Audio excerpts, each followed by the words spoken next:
Sustainability is important because our global habitat is under threat and deteriorating fast. The effects of global warming are evident, biodiversity is disappearing, pollution is affecting our water and food chain. As a society, we can change this, but we are rapidly running out of time. Now I've come to believe that everybody must use their occupational skills as best they can to mitigate the danger to our planet. We must not be part of the problem, we must be part of the solution.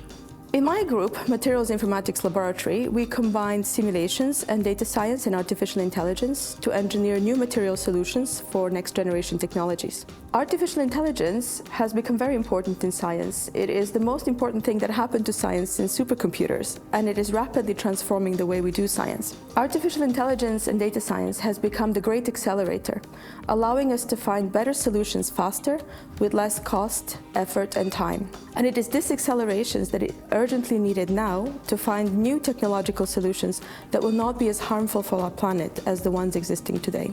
So in my group, we're using AI to accelerate the development of materials for new technologies that will be more sustainable for our planet. For example, finding materials that perform better in renewable energy applications, or accelerating the development of bio-derived materials from wood and plants to replace plastics and petroleum chemicals. We are also using natural language processing to data mine the scientific literature and extract new ideas and solutions.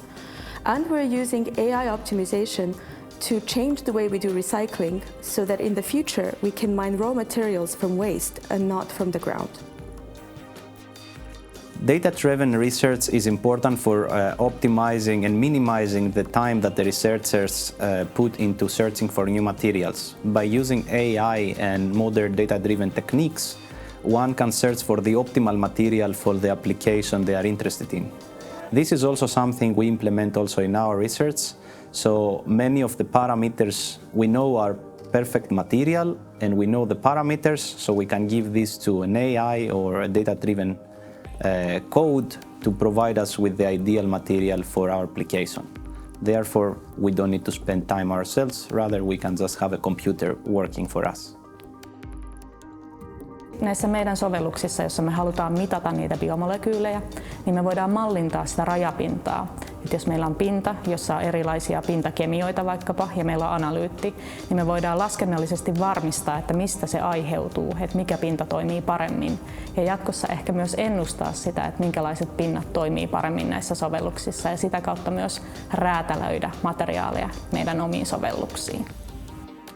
Data-driven material science is very important because we are dealing with bio-inspired designs and bio-inspired materials that are unknown. Their properties are unknown, and in order to establish the structure to function a relationship, we need data-driven material science for our research.